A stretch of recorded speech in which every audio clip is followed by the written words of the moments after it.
Hello viewers, hi, I am Navin Kant, your trainer right now. My dear viewers, today in this very series of video, we shall talk about the next new chapter of English grammar, a next new step ahead of us in grammar, that is noun. The only aim and purpose of this video is to help you learn noun, its definition and traditional classification into 5 types. Today we shall talk about noun, its definition and traditional classification into 5 types. Let's first know the definition of nouns once again.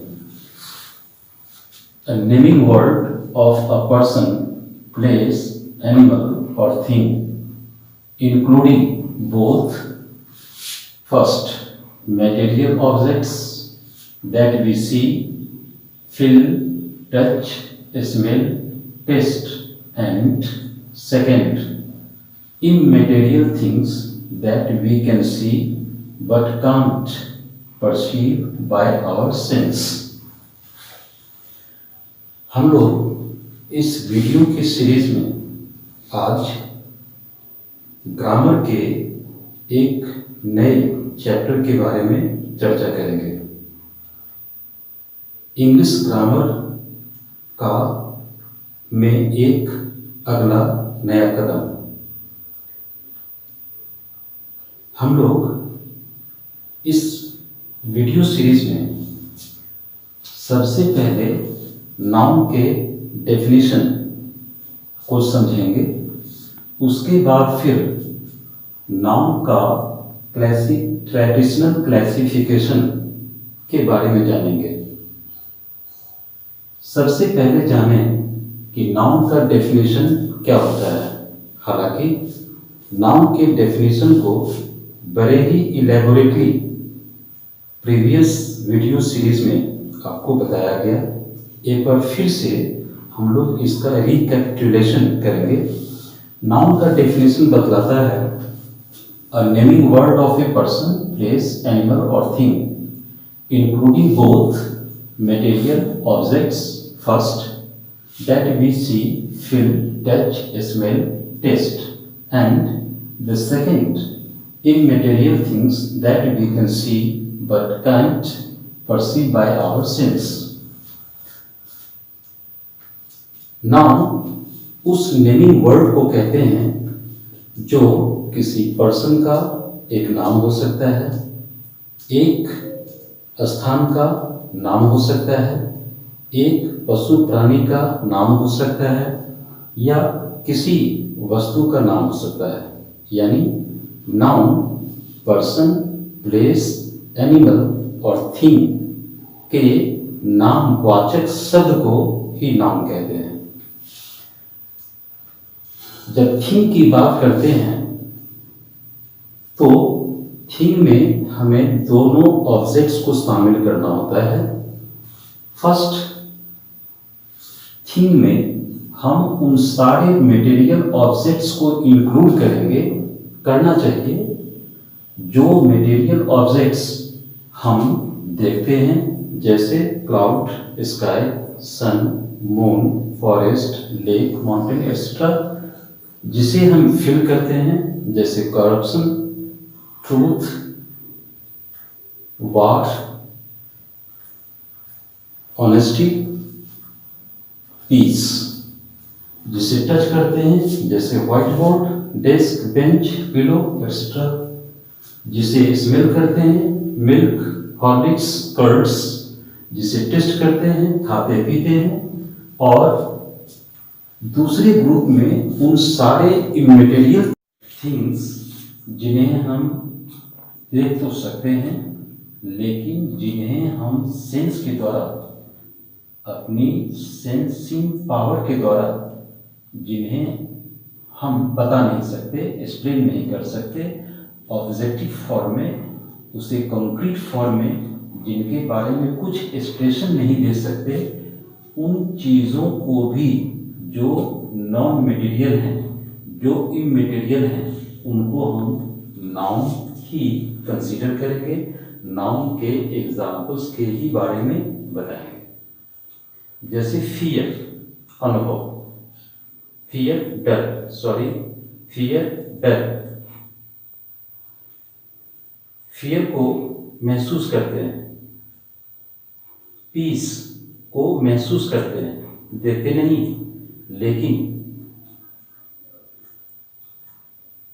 Dream हम देखते हैं, लेकिन dream होता क्या है, उसे objective form में, उसे मटेरियल फॉर्म में उसका हम कोई एक्सप्रेशन नहीं दे सकते।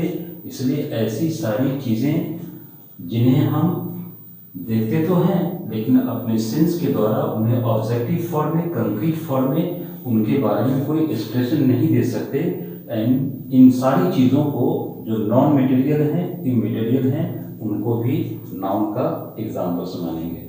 Let's go ahead. That is about traditional classification of nouns. My dear viewers, you must know that there are obviously two classifications of noun. That is the first traditional classification and the second modern classifications of noun. According to traditional classification, there are 5 kinds or types of nouns. English grammar में noun को 2 classifications में बांटा गया है, उनके 2 group में classify किया गया है। फर्स्ट, जिन्हें हम कहते हैं ट्रेडिशनल क्लासिफिकेशंस ऑफ नाउन, यानी जो ट्रेडिशनल ग्रामेरियन हैं, परंपरागत ढंग से व्याकरण को बताने वाले जो ग्रामेरियन हैं, उनके मुताबिक देयर आर 5 टाइप्स और काइंड्स ऑफ नाउन्स। तो आज हम चर्चा करेंगे traditional classifications of noun into 5 types. Okay, next, according to them the first type of noun you know is proper noun. Traditional classification के मुताबिक नाउन के 5 टाइप्स होते हैं, जिसमें फर्स्ट आप जानते हैं प्रॉपर नाउन होता है। फर्स्ट टाइप को प्रॉपर नाउन कहते हैं। ये प्रॉपर नाउन क्या होता है? Let's know about it's definition. It's definition says that proper noun, a proper noun expresses the name of one particular person, एक खास व्यक्ति, वन पर्टिकुलर प्लेस, एक खास स्थान, वन पर्टिकुलर एनिमल, एक खास प्राणी, एंड वन पर्टिकुलर थिंग, एक खास वस्तु, एक खास वस्तु। यानी प्रॉपर नाउन जिसे हिंदी में कहते हैं व्यक्तिवाचक संज्ञा। Proper noun always one particular person के बारे में बतलाता है, एक खास व्यक्ति के बारे में बतलाता है। Proper noun always one particular place के बारे में बतलाता है, एक खास स्थान के बारे में बतलाता है। Proper noun always one particular animal, यानी एक खास प्राणी, और proper noun always one particular thing, यानी एक खास वस्तु के बारे में बतलाता है। In this way we can say it is a noun that always expresses the name of one particular person, place, animal or thing. Let's see and observe some examples of proper noun under 4 groups. अब हम लोग proper noun के definition को समझने के बाद नीचे दिए गए 4 ग्रुप में जो इसके कुछ एग्जाम्पल्स हैं उसको देखें तो और क्लियर हो जाएगा। एग्जाम्पल्स में फर्स्ट ग्रुप में दिया गया है जॉन, एक व्यक्ति का नाम, रोजी एक लड़की का नाम, टॉम एक लड़के का नाम। ये जॉन, रोजी, टॉम देख रहे हैं, ये हर एक वन पर्टिकुलर पर्सन के नेम को बतलाता है। सेकंड, पटना, दिल्ली, अमेरिका, ये तीनों किसी वन पर्टिकुलर प्लेस के बारे में बतलाता है। थर्ड, टाइगर, लायन, कॉ, ये तीनों फिर वन पर्टिकुलर एनिमल के बारे में बतलाता है। और लास्ट, सैमसंग, एक पर्टिकुलर मोबाइल कंपनी के बारे में। होंडा, एक पर्टिकुलर बाइक मैन्युफैक्चरिंग कंपनी के रूप में ये बतलाता है। तो इन चार ग्रुप में दिए गए कुछ एग्जाम्पल्स को देखकर समझ में आनी चाहिए कि ये चारों ग्रुप से रिलेटेड एग्जाम्पल्स प्रॉपर नाउन के एग्जाम्पल हैं। क्यों? क्योंकि इनमें से हर एग्जाम्पल किसी न किसी वन पर्टिकुलर पर्सन और वन पर्टिकुलर प्लेस और वन पर्टिकुलर एनिमल और वन पर्टिकुलर थीम के बारे में बतलाता है। यहाँ ब्रैकेट में एक छोटा सा स्पेशल नोट दिया गया है। Proper noun, a proper noun always begins with the capital letter. English language में सेंटेंस में हम जब कभी भी प्रॉपर नाउन के किसी भी एग्जाम्पल को, चाहे वन पर्टिकुलर पर्सन के बारे में बतलाए, प्लेस के बारे में बतलाए, थिंग और एनिमल के बारे में बतलाए, तो ऐसे किसी भी प्रॉपर नाउन के एग्जाम्पल को जब यूज करेंगे सेंटेंस में, वो ऑलवेज कैपिटल लेटर से ही शुरू होता है। It is a grammatical rule one has to abide bye.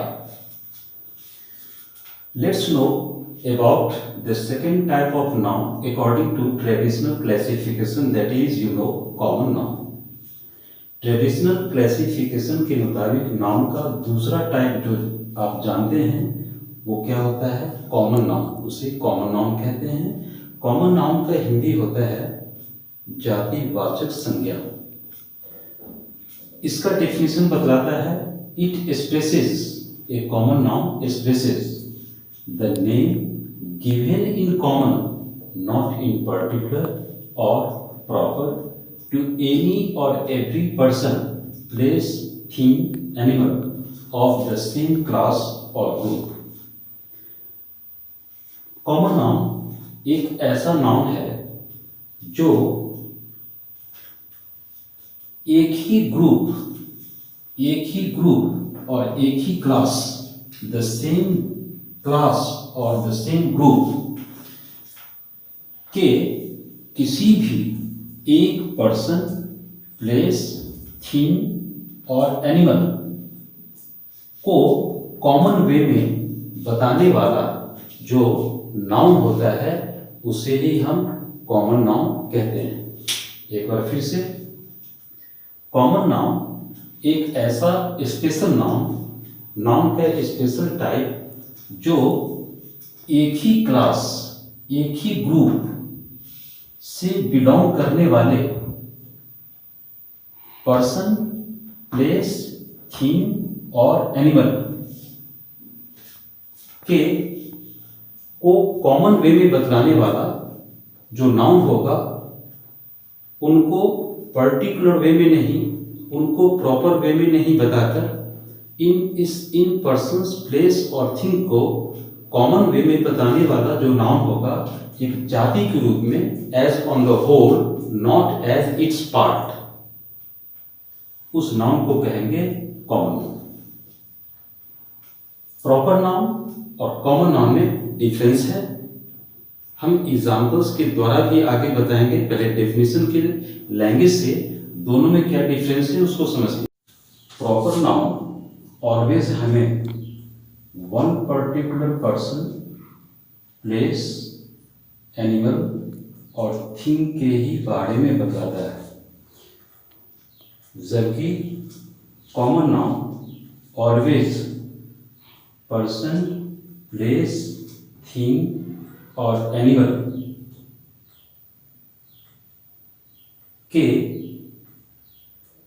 उस ग्रुप को बतलाता है, उस क्लास को बतलाता है जिस ग्रुप और क्लास का वो एक इंटीग्रल पार्ट है, उसका एक फैमिली मेंबर है। ये बेसिक डिफरेंस है प्रॉपर नाउन और कॉमन नाउन में लैंग्वेज के बेसिस पे। Let's no a proper noun always highlights only the name of one particular person, place, animal or thing, nothing more than that. Whereas a common noun always tells about the name of the class or group or family to which a person or place or thing or even an animal may belong to। दोनों में definition के basis पे ये एक major difference है, दोनों एक दूसरे के उल्टा है, अपोजिट है। अब जरा एग्जांपल्स कॉमन नाउन के देख लें तो कुछ और चीजें क्लियर हो जाएंगी। कॉमन नाउन का एग्जांपल है जैसे माउंटेन। माउंटेन में अगर माउंटेन बोलते हैं तो it shows the name of a class और group to which a number of different mountains by their names, by their specific names may be belonging। Mountain एक कॉमन नाउन का example. अब हम कहें मिसिसिपी मिशोरी माउंटेन, कंचनजंगा, तो वो हो जाएगा प्रॉपर नाउन, लेकिन माउंटेन बोलेंगे वो हो जाएगा कॉमन नाउन। फॉरेस्ट ये एक क्लास और ग्रुप का नाम है, इसका मेंबर क्या हो सकता है? इसका मेंबर हो सकता है जैसे the Satpura forest, the south African forest, okay. Lake एक क्लास और ग्रुप का नाम है, एक फैमिली का नाम है, जिसका मेंबर और पार्ट क्या हो सकता है, जैसे द डल लेक, डल झील एक प्रॉपर नेम हो गया। झील में कौन सा झील?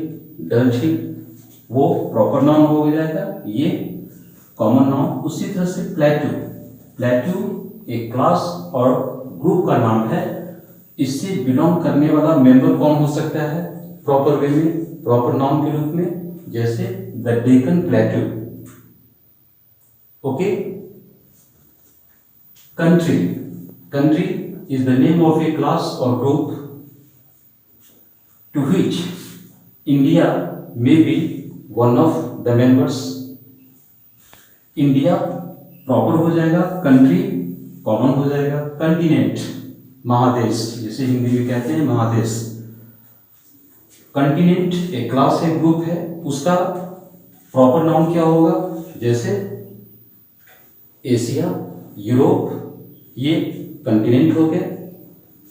उसी तरह से सिटी एक कॉमन नाउन है, उसका प्रॉपर नाउन क्या होगा, Delhi, Chennai, etc. My dear viewers, after knowing the definition of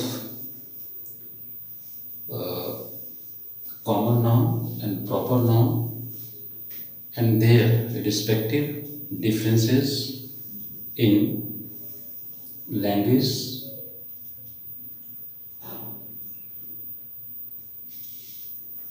we should observe these two sentences in which we will see how proper noun and common noun have both been used। common noun और proper noun के definition को समझने के बाद उन दोनों के definition में जो डिफरेंसेस थे उसको ऑब्जर्व करने के बाद अब यहाँ जरा एग्जाम्पल सेंटेंसेस में देखेंगे कि किस तरह प्रॉपर नाउन और कॉमन नाउन के एग्जाम्पल्स को यूज़ किया जा सकता है। Let's see. First, Raman is a student. Raman proper noun, एक व्यक्ति का नाम, एक स्टूडेंट का नाम। स्टूडेंट एक क्लास का नाम, एक ग्रुप का नाम, इसलिए common noun. He reads in class 5 in DAV school. Class 5 is the name of a particular class, so it is proper noun. DAV school is the name of a particular school, so it is also proper noun. Second, India is a country. Its capital city is Delhi. India being a particular name of a country, so it is an example of proper noun, and country being the name of a class, a group, so it is an example of common noun. Its capital city is Delhi. Similarly, capital not being a proper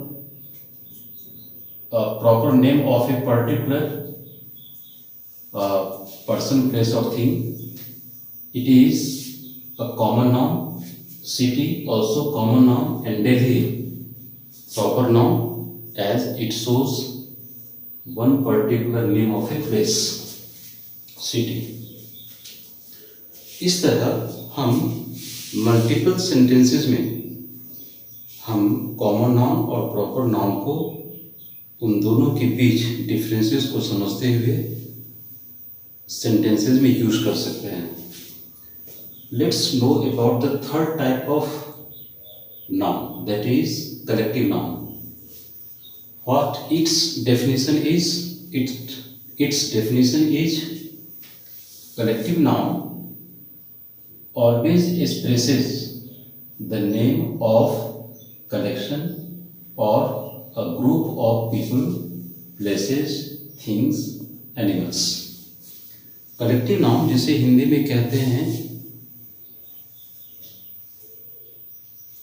संग्रहवाचक या समूहवाचक संज्ञा, एक ऐसा noun है जो always people, लोग, places कई स्थान, things कई चीजें, एनिमल्स कई जीव और प्राणियों के ग्रुप या उनके कलेक्शन को बतलाता है।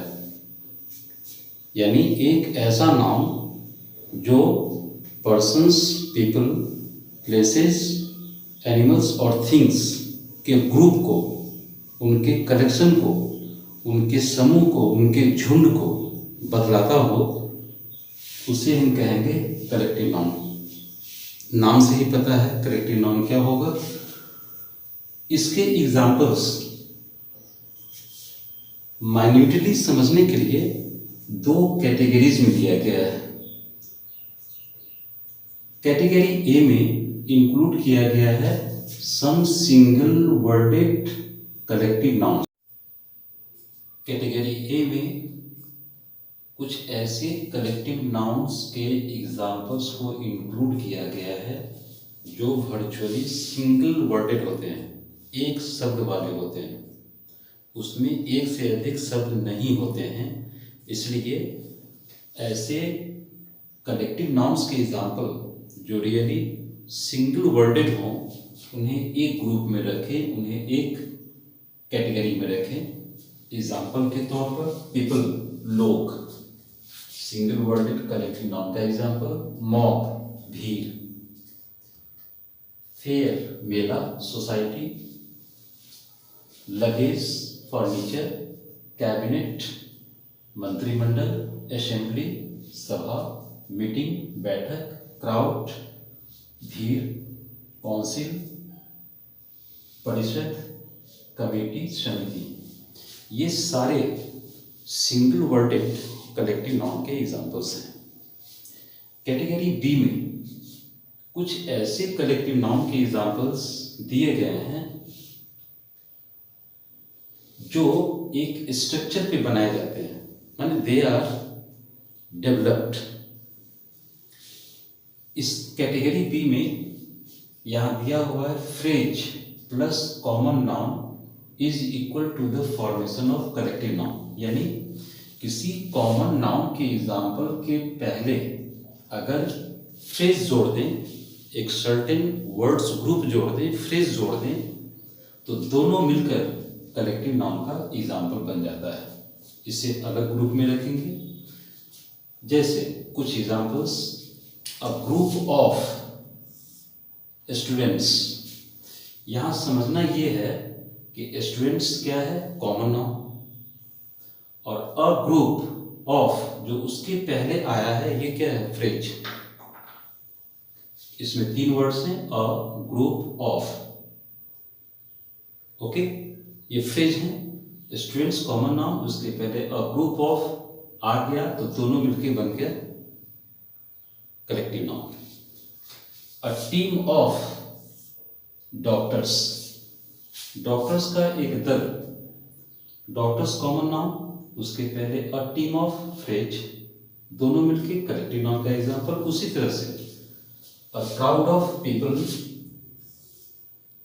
A crew of passengers, a herd of cattle, जानवर मवेशियों का झुंड, ए पैक ऑफ सिगरेट्स।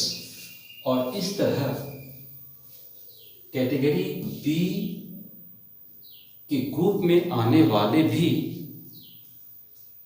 बहुत सारे कलेक्टिव नाउन के एग्जाम्पल्स होंगे, होते हैं। एग्जाम्पल सेंटेंसेस में चले। First, a group of students has entered the principles office. विद्यार्थियों के एक झुंड, एक दल ने प्रिंसिपल के ऑफिस में प्रवेश किया है। यहां समझना यह है कि अ ग्रुप ऑफ स्टूडेंट्स, अब ये क्या है, collective noun, has entered the principles office. यहां समझना यह है आपको कि यहां हैज क्यों लगा, है क्यों नहीं लगेगा। रूल है कि जितने भी कलेक्टिव नाउन के एग्जाम्पल होते हैं, चाहे वो सिंगल वर्डेड हो या फ्रेज प्लस कॉमन नाउन, दोनों के कॉम्बिनेशन से बनने वाले कलेक्टिव नाउन के एग्जाम्पल्स हों, जितने भी कलेक्टिव नाउन्स के एग्जाम्पल्स होते हैं, they are all singular noun, they are all considered as singular noun. इसलिए यहाँ ये कलेक्टिव नाउन का एग्जाम्पल जो सेंटेंस का सब्जेक्ट बना, यहाँ सिंगुलर सब्जेक्ट है रूल के मुताबिक, इसलिए वर्ब क्या लगेगा, सिंगुलर।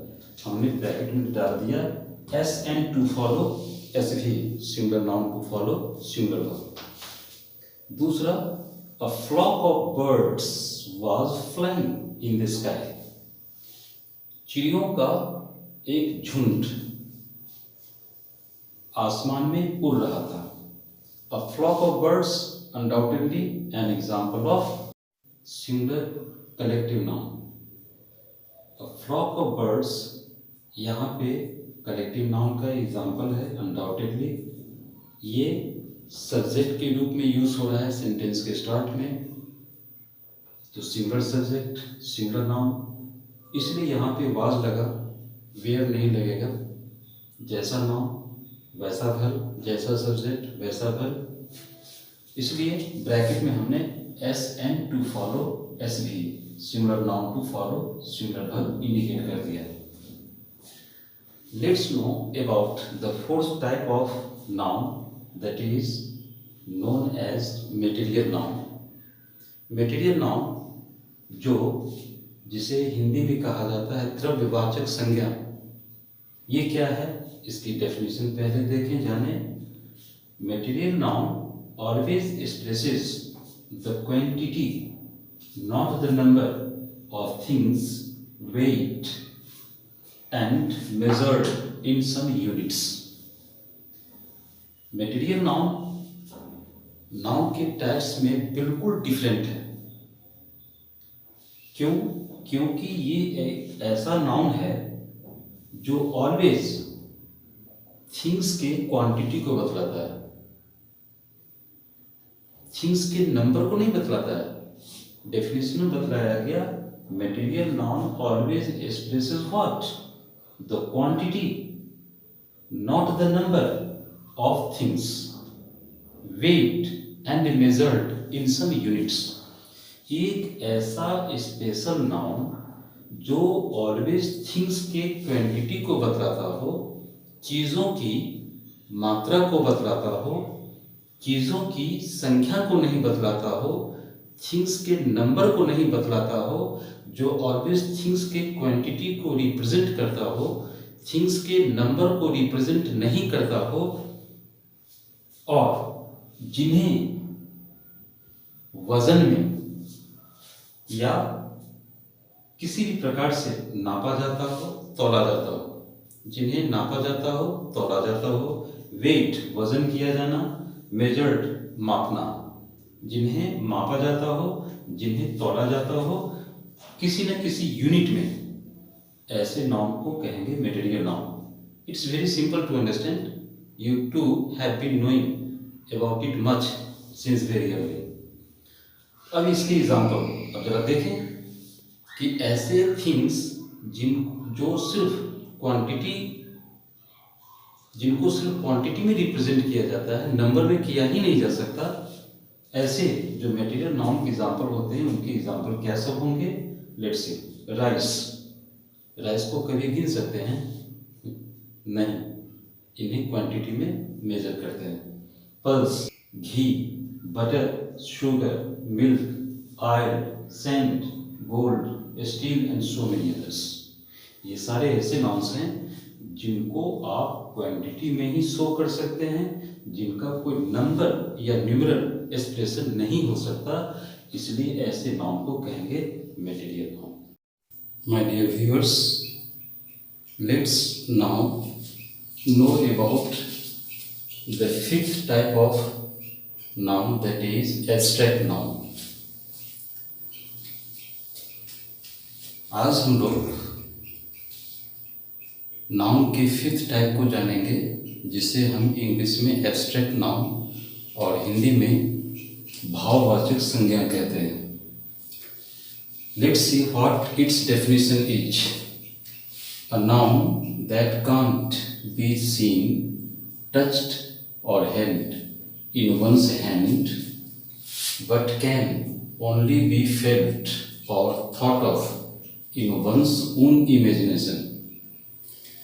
एक ऐसी संज्ञा जिसे देखी नहीं जा सकती हो, हाथ में लेके उसे स्पर्श नहीं किया जा सकता हो, या हाथ में उसे पकड़ा नहीं जा सकता हो, बल्कि एक ऐसी संज्ञा जिसे सिर्फ महसूस किया जा सकता हो, या जिसके बारे में कोई व्यक्ति अपने कल्पना में, इमेजिनेशन में उसे के बारे में सोच सकता हो, उस नाउन को एब्स्ट्रैक्ट नाउन कहते हैं।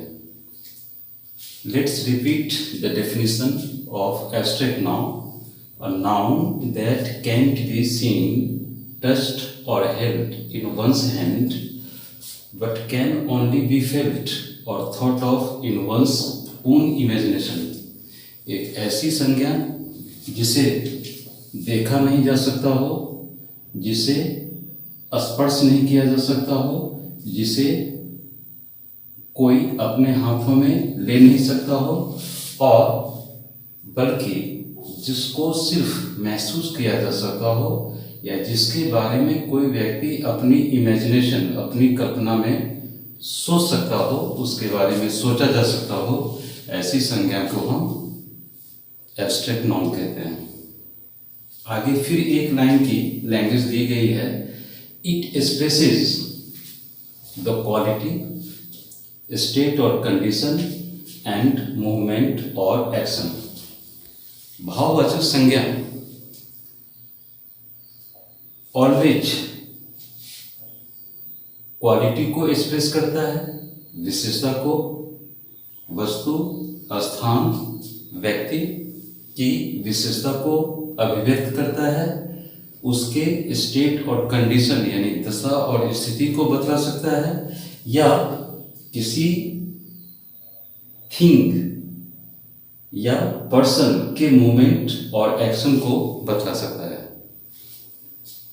इस तरह एब्स्ट्रैक्ट नाउन अपने बारे में बहुत सारी आइडियाज को एक्सप्रेस करता है। इसके कुछ एग्जाम्पल्स जो 3 अलग अलग कैटेगरी में दिए गए हैं उसको जरा देखें। हमने बताया कि abstract noun always quality, state और कंडीशन और मूवमेंट और एक्शन को बतलाता है।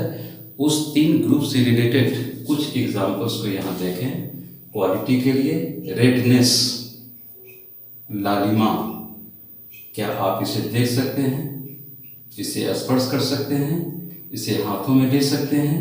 नहीं, इसके बारे में सिर्फ आप सोच सकते हैं, इसके बारे में महसूस कर सकते हैं। रेडनेस। उसी तरह से whiteness, intelligence, wisdom, freedom. Whiteness means उजलापन, इंटेलिजेंस तेजस्विता, विजडम बुद्धिमत्ता, फ्रीडम आज़ादी। यहाँ आप देख रहे हैं कि इन सारे वर्ड्स के लास्ट में कुछ लेटर्स को अंडरलाइन किया गया है। नेस, एंस, डॉम। इसके कुछ अलग से सिग्निफिकेंस हैं, इसके अलग से कुछ महत्व हैं, इसके बारे में आगे बताया गया है। फिर सेकंड, स्टेट और कंडीशन से रिलेटेड कुछ एब्स्ट्रैक्ट नाउन के एग्जाम्पल, दशा और स्थिति को बतलाने वाले कुछ एब्स्ट्रैक्ट नाउन के एग्जाम्पल, जैसे पोवर्टी। पोवर्टी मीन्स गरीबी। स्लेवरी, स्लेवरी मीन्स गुलामी। रिचनेस, रिचनेस मीन्स अमीरी। चाइल्डहुड, बचपन। फ्रेंडशिप, मित्रता। अब ये सेकेंड ग्रुप यानी स्टेट और कंडीशन को बतलाने वाले यहाँ जितने एब्स्ट्रैक्ट नाउन के एग्जाम्पल्स हैं, अनडाउटेडली, निसंदेह पूर्वक, ये सारे एग्जाम्पल्स पर्सन, प्लेस और थिंग की दशा और स्थिति को बतलाने वाले एग्जाम्पल्स हैं। उसी तरह से थर्ड ग्रुप में मूवमेंट और एक्शन को बतलाने वाले कुछ एब्स्ट्रैक्ट नाउन के एग्जाम्पल्स, जैसे टीचिंग, लर्निंग। टीचिंग मीन्स पढ़ाई, लर्निंग सीख, समझ। डिस्कशन, बहस, कॉलिजन, टकराहट। मैनेजमेंट, प्रबंधन, व्यवस्था। सेपरेशन, अलगाव, जुदाई। ये सारे ऐसे एग्जाम्पल्स हैं जो ऑलवेज पर्सन और थिंग के मूवमेंट और एक्शन को बतलाते हैं। नेक्स्ट स्टेप है एब्स्ट्रैक्ट नाउन का आइडेंटिफिकेशन। अक्सर 8 to 10 क्लासेस में पढ़ने वाले वो सारे बच्चे जिनकी मीडियम ऑफ लर्निंग, जिनका बैकग्राउंड भाषाई तौर पर हिंदी हो या इंग्लिश हो, उन सारे बच्चों को यहाँ पे एक प्रॉब्लम होता है। एब्स्ट्रैक्ट नाउन का डेफिनेशन समझ लिया, याद कर लिया, उसके कुछ एग्जाम्पल्स को भी याद कर लिया, पूछे जाने पे वो रटे होते हैं, बता सकते हैं, समझ में आए ना आए उससे कोई मतलब नहीं। लेकिन प्रॉब्लम कहाँ पे होता है कि कुछ 10 to 20 अगर एब्स्ट्रैक्ट नाउन के एग्जाम्पल सेंटेंस में यूज कर दिए जाएं और उन्हें पूछे जाएं कि आप आइडेंटिफाई करके बताओ, पहचान करके बताओ कि इसमें से कौन कौन से वर्ड्स एब्स्ट्रैक्ट नाउन के एग्जाम्पल्स हैं, they fall under some problem, they seem to be confused. वो कंफ्यूज नजर आते हैं, कॉन्फिडेंटली नहीं बता पाते हैं। इसलिए ऐसे प्रॉब्लम को सॉर्ट आउट करने के लिए हमने अपनी book conceptual English grammar at a glance, और यहाँ भी ऑनलाइन क्लासेस में मैं स्पेशल वे में बता रहा हूँ। आइडेंटिफिकेशन मीन्स पहचान। कुछ ऐसे वर्ड्स या इंग्लिश लैंग्वेज में यूज होने वाले सारे वर्ड्स जिसके एंडिंग में या जिनका सफिक्स, उन सारे वर्ड्स का सफिक्सेस या एंडिंग लेटर्स में क्या क्या हो, टी वाई लगे हो, यानी वो वर्ड एंड कर रहा हो टी वाई पे, आई टी वाई पे, एस टी पे, टी एच पे, S H I P, C, D O M, dom, अड़ी, ई आर वाई, नेस, इंग, मेंट, शन, जन, यन, इन सारे सफिक्सेस, ये सारे सफिक्सेस उस वर्ड के लास्ट में हो। सारे वर्ड्स इनमें से किसी न किसी इन लेटर से एंड करते हो, तो वो सारे वर्ड्स एब्स्ट्रैक्ट नाउन के एग्जाम्पल बनते हैं। इसलिए हमने क्वालिटी, स्टेट और कंडीशन, मूवमेंट और एक्शन के लिए जितने एग्जाम्पल्स दिए उसके सफिक्सेस को, ये सारे सफिक्सेस थे, ये एंडिंग लेटर्स थे, उनको अंडरलाइन कर दिया, ये जताने के लिए, बताने के लिए कि ये सारे ऐसे वर्ड्स जिनमें ऐसे सर्टेन सफिक्सेस हों, एंडिंग्स हों, वो अल्टीमेटली एब्स्ट्रैक्ट नाउन के एग्जाम्पल बनते हैं। अब तक हम लोगों ने नाउन के 5 टाइप्स ट्रेडिशनल क्लासिफिकेशन के मुताबिक प्रॉपर नाउन से लेकर एब्स्ट्रैक्ट नाउन, इन सबों के डेफिनेशन और उनके रिलेटेड एग्जाम्पल्स को देखा। यहाँ पे आगे नोट दिया गया है 3 पॉइंट्स में। ये 3 पॉइंट्स वाले नोट ऑलवेज आपको दिमाग में रखने हैं। You always have to bear these all 3 points for the given note.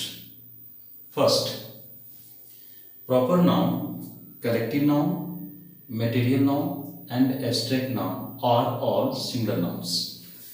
ध्यान में रखना होगा कि नाउन के टाइप्स में first proper noun, collective, material और एब्स्ट्रैक्ट नाउन, ये जो 4 नाउन के टाइप्स हैं, इनका यूज इंग्लिश लैंग्वेज में ऑलवेज सिंगुलर नाउन के रूप में होता है। Second point, common noun has always both the forms, that is singular plus plural. लेकिन जो कॉमन नाउन होता है, उस कॉमन नाउन के ऑलवेज 2 फॉर्म्स होते हैं।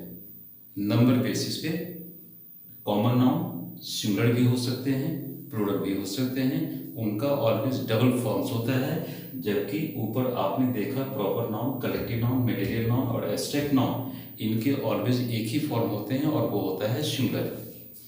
Third point, material noun is always singular but it may have plural form also. Material noun के बारे में स्पेशल वे में यहाँ बताया जा रहा है कि मटेरियल नाउन ऐसे होते हैं, वो सिंगुलर ही, वो ऑलवेज नेचुरली सिंगुलर फॉर्म में होते हैं, लेकिन ज़रूरत, नीड और रिक्वायरमेंट के हिसाब से हम उसे प्लूरल फॉर्म में बदल सकते हैं, उसका प्लूरल फॉर्म बताया जा सकता है। जैसे यहाँ कुछ एग्जाम्पल्स दिए गए हैं। सिंगुलर मटेरियल नाउन 2 एग्जाम्पल है। राइस क्या है? सिंगुलर है, उसे काउंट नहीं कर सकते हैं, उसको ऑलवेज क्वांटिटी में एक्सप्रेस करते हैं। आयरन भी मटेरियल नाउन है, सिंगुलर है, इसको भी क्वांटिटी में एक्सप्रेस करते हैं, नंबर में काउंट नहीं करते हैं। राइस, आयरन और इस तरह से जितने भी मटेरियल नाउन के एग्जाम्पल्स होंगे, नेचुरली वो सिंगुलर है, सिंगुलर ही होते हैं, लेकिन रिक्वायरमेंट के हिसाब से हर मटेरियल नाउन के एग्जाम्पल को प्लूरल फॉर्म में बदला जा सकता है, प्लूरल फॉर्म में शो किया जा सकता है। जैसे राइस का हमने प्लूरल फॉर्म निकाला, क्या? 10 बैग्स ऑफ राइस, चावल के 10 बोरे। अब राइस तो नेचुरली मटेरियल नाउन के रूप में सिंगुलर है, लेकिन इसके वैल्यू को, इसके यूनिट को शो किया गया किसमें? 10 बैग्स। कितना राइस? कितना राइस, 10 बैग्स राइस, यानी राइस के 10 बोरे। ये वैल्यू को एक्सप्रेस करता है, राइस के यूनिट को एक्सप्रेस करता है। उसी तरह से आयरन को प्लूरल फॉर्म में यूज करेंगे तो हम यहाँ दे सकते हैं 2 tons of iron, 10 tons of iron. Iron naturally material noun का एग्जांपल, और नेचुरली ये सिंगुलर ही होगा, लेकिन इसे हम प्लूरल फॉर्म में ले जाने के लिए वैल्यू और यूनिट में यहाँ डाल दिया तो ये हो गया plural form. In this way any of the material noun examples can be expressed into their respective plural forms on the basis of their units in the very view of their values. Material noun naturally singular ही होते हैं, लेकिन units और values को apply करें तो उनको plural form में express कर सकते हैं। My dear viewers, if you all are desirous and eager to know more about noun and its types, their definitions and related examples, you can get and buy my very book Conceptual English Grammar at a Glance, whose link has already been provided in the description of this video series. Now it is already available in both the forms ebook and handbook. My dear viewers, at last, if you consider this video series quite educational, informative and interesting, please don't forget to subscribe the channel by pressing the bell icon. Please don't forget to like the video content and share it more and more. Stay home, stay safe. Thank you.